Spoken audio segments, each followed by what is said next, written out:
Primeira parte do sermão: O segredo da alegria.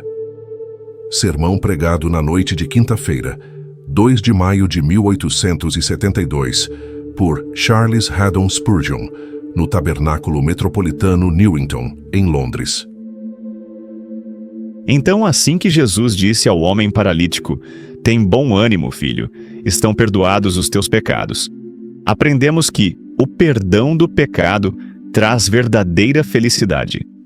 O tempo nos falharia em mostrar todos os meios em que o perdão dos pecados é uma perene fonte de consolação. Mas note primeiro que isso é um dos mais certos sinais de divina benevolência.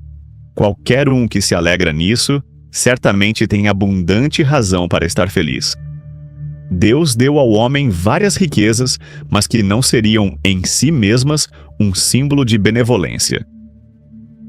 Pode até ser que seja bem o oposto. Deus pode dar a um homem muito sucesso em suas empreitadas, mas que também não pode ser evidência de favor. Deus pode até permitir que um homem tenha o desejo de seu coração e de ser cheio com as tolices e prazeres deste mundo. Mas ainda assim, isso pode ser uma prova de divina ira ao invés de favor do Senhor. O Senhor pode ter falado a respeito dele: "Efraim está entregue aos ídolos, deixa-o." Mas se os pecados de um homem são perdoados, não há dúvida sobre a benevolência divina no seu caso. Essa breve frase, "estão perdoados os teus pecados", é uma prova mais clara do favor de Deus do que reservatórios prestes a arrebentar de vinho e celeiros lotados aos tetos de grão dourado. Se você tem seus pecados perdoados, você tem a garantia do Rei que confirma que ele o ama. Perdão de pecados também é uma prova de eleição divina. Não meramente um sinal e prova de uma dádiva de Deus ou consideração favorável, mas uma evidência daquele antigo favor, o qual Deus teve em seu coração para com os seus escolhidos desde a eternidade. Existem muitas misericórdias comuns que Deus dá livremente para todos os tipos e condições de homens, porque Ele faz nascer o seu sol sobre maus e bons e faz chover sobre justos e injustos. Mas o perdão de pecados é uma bênção especial reservada para seu povo particular, cujos nomes Ele escreveu no livro da vida do Cordeiro, e os quais Ele deu para o seu Filho na aliança de sua graça, e os quais Cristo regenerou por seu precioso sangue quando Ele amou a igreja e se entregou por ela. Essas são as pessoas nas quais Deus tem particular prazer, e esses são aqueles dos quais os pecados são perdoados por amor de Cristo. Se você, meu irmão ou irmã, é um desses altamente favorecidos, então você tem grande razão para ser feliz. Pense por alguns minutos que perdão é este, e então você verá a causa para sua felicidade. Isaías nos diz que Jeová derramou em Cristo a iniquidade de todo o seu povo, para que esse fardo esmagador fosse removido de todos aqueles que são verdadeiramente seus. E certamente aquele que teve tão pesada carga removida de seu coração e consciência deve ser um homem feliz. Em Salmos capítulo 85, versículo 2, lemos: "Perdoaste a iniquidade do teu povo, cobriste todos os seus pecados."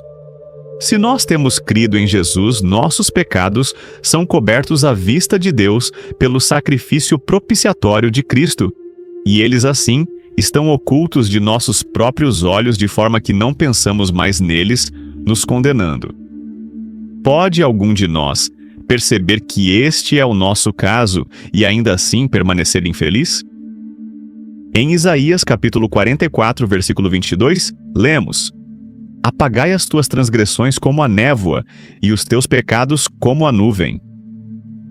Você às vezes já viu as nuvens se dissiparem e dispersarem tão completamente que nenhum vestígio delas pode ser visto. Isso é como seus pecados são jogados fora por Deus. Então, não devemos ficar felizes? Algumas vezes o perdão de pecados é chamado o atirar do pecado para trás das costas de Deus para as profundezas do mar. Em outra vez é dito que buscar-se-á a iniquidade em Israel, e não haverá.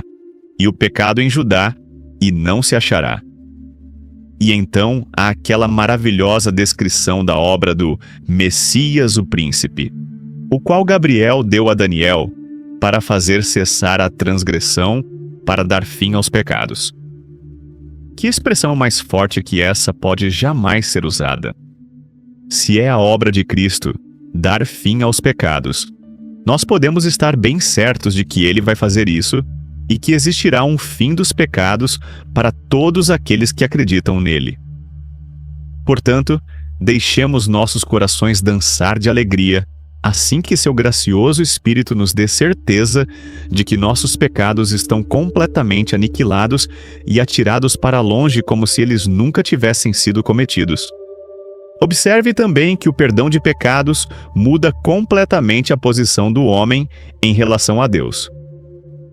Antes de ser perdoado, ele estava na posição de um homem condenado. A ira de Deus permanecia sobre ele. Se sua consciência estivesse despertada e iluminada pelo Espírito Santo, ele sentiria que a espada da justiça divina está desembainhada e pendurada sobre sua cabeça à distância de um único cabelo. Lembro-me bem o tempo quando nem de noite ou dia eu tinha paz e conforto. Eu sabia que Deus devia estar furioso comigo por causa dos meus pecados e que eu estava já condenado, pois eu não cria salvificamente no seu Filho unigênito. Mas no momento que os pecados de um homem são perdoados, seu espírito começa a se alegrar em Deus, seu Salvador. Então seus dias são cheios de paz, e ele pode adormecer à noite sem temer a morte, mesmo que seu mensageiro silencioso venha antes que ele acorde. Ele não é mais escravo do pecado e de Satanás, mas é um homem livre em Cristo Jesus. Ele não é mais um rebelde se escondendo aqui e acolá para evitar ser preso pelos oficiais da justiça divina. Mas ele é bem-vindo como filho do próprio rei e recebido com abraços amorosos no peito de seu pai. Certamente não existe maior conforto debaixo do céu do que a sensação de pecados perdoados e de reconciliação com Deus pela morte de seu filho. Em uma corte humana, aqueles cujas vidas dependem do favor de um monarca sentem que, se sua soberania olhar severamente para eles, sua posição é perigosa e toda sua alegria é dissipada. Mas quando ele novamente se aquece no raio de sol do sorriso soberano do monarca, pois seus pecados foram perdoados, então sua vida é mais uma vez cheia de alegria. Assim mesmo é conosco. Nos dias passados, estávamos debaixo do olhar severo de nosso grande Senhor e Rei, e estávamos em completa miséria, quase em desespero. Mas agora que seu sorriso descansa sobre nós, e ele já nos perdoou de todas as nossas transgressões, nós podemos cantar sim, e até dançar com alegria no coração, pois dos nossos pecados e iniquidades ele não se lembrará mais para sempre. O perdão de pecados também muda tudo ao redor daquele que foi perdoado. Aquele é um terrível texto das Escrituras: amaldiçoarei as vossas bênçãos e já as tenho amaldiçoado. E muitos homens têm percebido nas suas próprias vidas essa verdade divinamente declarada. O mundo inteiro, desde que seja leal ao seu grande Criador, torna-se contrário àquele que é inimigo de Deus, assim como até as estrelas nos seus caminhos lutaram contra Císera. Mas para o homem que está em paz com Deus, nós podemos dizer como Elifas disse para Jó: pois até com as pedras do campo terás a tua aliança, e as feras do campo estarão em paz contigo. Paulo não estava nem infimamente exagerando quando escreveu: todas as coisas concorrem para o bem daqueles que amam a Deus, daqueles que são chamados segundo o seu propósito. A libertação dos pecados aparenta para o perdoado causar tal mudança em tudo ao seu redor, que as coisas que ele estava acostumado a considerar como maldições, agora aparentam para ele como bênçãos, assim como antes suas bênçãos, como ele as chamava, foram transformadas em maldições. Abençoado é aquele que tem seus pecados perdoados. Ele é o homem que pode verdadeiramente falar: pois eis que já passou o inverno, a chuva cessou e se foi. aparecem as flores na terra, já chegou o tempo de cantarem as aves. E assim é para ele e outros como ele que o Senhor diz: pois com alegria saireis, e em paz sereis guiados. Os montes e os outeiros romperão em cânticos diante de vós, e todas as árvores do campo baterão palmas. O homem salvo é um homem tão feliz como John Bunyan, quando ele se convertera, que queria até compartilhar sua alegria com os corvos dos campos. No perdão dos pecados também, louvado seja Deus, existe uma reversão da sentença, a qual foi pronunciada para nós quando éramos pecadores. Ao falar desse grande fato, não posso evitar de me lembrar do tempo quando eu poderia ter dado alegremente meus olhos, ou qualquer outra coisa que fosse querida por mim, se eu pudesse ter certeza de que meus pecados foram perdoados. O horror da ira vinha enchendo meu espírito, e eu não sabia o quão rápido seria invocado para aparecer diante do tribunal de Deus para escutar a sentença de que meus pecados tinham mérito. Eu sentia que estaria desejoso de jazer na prisão, e não ter nada a não ser pão e água para meu sustento, se eu somente pudesse ter meus pecados apagados. E agora que creio na expiação do sacrifício de Cristo e sei que meus pecados são todos perdoados por sua causa, eu acho minha língua pouco adequada para falar dos prazeres que experimentei, e ainda experimento por meio do conhecimento de que a sentença passou de mim e foi revertida. Então agora, ao invés de temer que os mensageiros da justiça divina me prendam e me arrastem para a prisão eterna, eu me uno a Paulo no seu desafio triunfante aos céus, terra e inferno, e clamo: quem intentará a acusação contra os escolhidos de Deus? É Deus quem os justifica. Quem os condenará? Cristo Jesus é quem morreu, ou antes, quem ressurgiu dentre os mortos, o qual está à direita de Deus e também intercede por nós. Não existe inferno para o pecador perdoado. Deus pode castigá-lo como Pai amoroso, mas ele nunca o irá condenar como seu juiz. Nenhuma ira penal pode cair sobre ele, pois é contrária à regra justa de Jeová de não punir aqueles a quem ele absolveu. O dia da ira passou dele, e sua porção agora são a felicidade indizível e bem-aventurança, a qual irá culminar em indescritível alegria e glória para todo o sempre. Algumas vezes, e é verdade no caso em que estamos considerando, quando pessoas que têm sido desgraçadas por alta traição são perdoadas por seus soberanos, a desgraça é removida e seus estados, os quais foram sequestrados, são restaurados a eles. E de forma semelhante, tudo o que fora perdido por nossa traição contra o Altíssimo é restaurado a nós. É verdade que nós não encontramos um paraíso literal como o que Adão esteve, mas nós podemos andar com Deus perto o bastante, como Adão um dia andou. E na pessoa de nosso Senhor e Salvador, Jesus Cristo, podemos ter comunhão mais próxima que nosso primeiro pai desfrutava no seu estado ainda não caído. Nossa alma tem frutos para se alimentar dos quais Adão nunca provou. Nós bebemos de uma fonte cujas correntes são mais preciosas que o rio que molhava o jardim do Éden.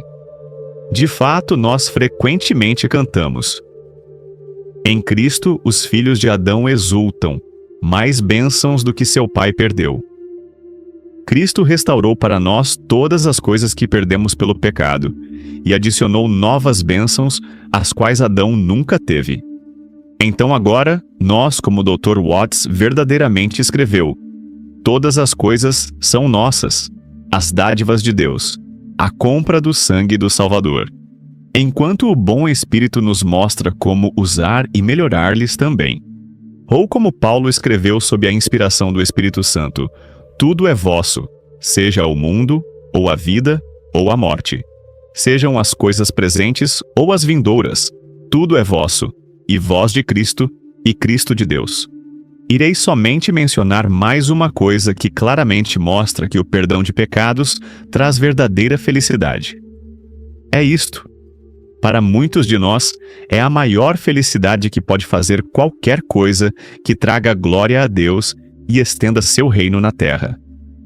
Mas, amados irmãos e irmãs em Cristo, nós não poderíamos fazer isso se nossos pecados continuassem não perdoados.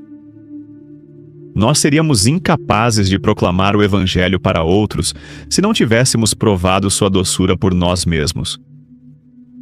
Sempre sinto que posso fazer das palavras de Paulo as minhas e dizer: a mim, o mínimo de todos os santos, me foi dada esta graça de anunciar aos gentios as riquezas inescrutáveis de Cristo.